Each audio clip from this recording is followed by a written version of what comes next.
ગઈકાલ તારીખ 23/12/24ના રોજ એસઓજીને બાતમી મળેલ હતી કે તાંદરિયા શકીલાબાગ સોસાયટીમાં રહેતા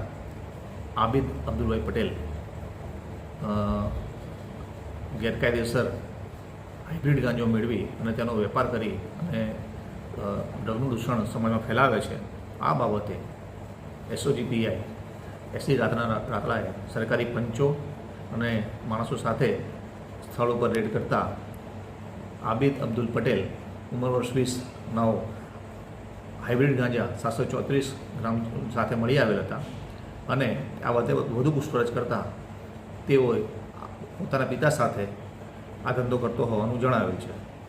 હાઇબ્રિડ ગાંજાની જે કિંમત 22 લાખ રૂપિયા 2000 તેમજ મોબાઈલ અને વજન કાંટો મળી આવી કુલ 22,43,700નો એનડીપીસી એક્ટ હેઠળનો ગુનો નોંધવામાં આવેલો છે. પકડાયેલા આરોપી આબિદ છે એ પ્રથમ વખત પકડાયેલ છે, જ્યારે એના પિતા વિરુદ્ધ 2020માં અને 2024ની અંદર એનડીપીસી એક્ટના ગુના નોંધાયેલા છે. આરોપીની પૂછપરછમાં આરોપી આબિદે જણાવેલ છે કે આ જથ્થો એના પિતા સાથે મળીને વેચાણ કરે છે અને આ જથ્થો તે સુરત ખાતે કોઈ ઇસમમાંથી મેળવાય છે અને એ બાબતમાં આગળ વધુ તપાસ ચાલી રહી છે તથા જે એના પિતા જે અત્યારે મળી આવેલ નથી તે વિશે પણ આગળ તપાસ ચાલુ રહી છે.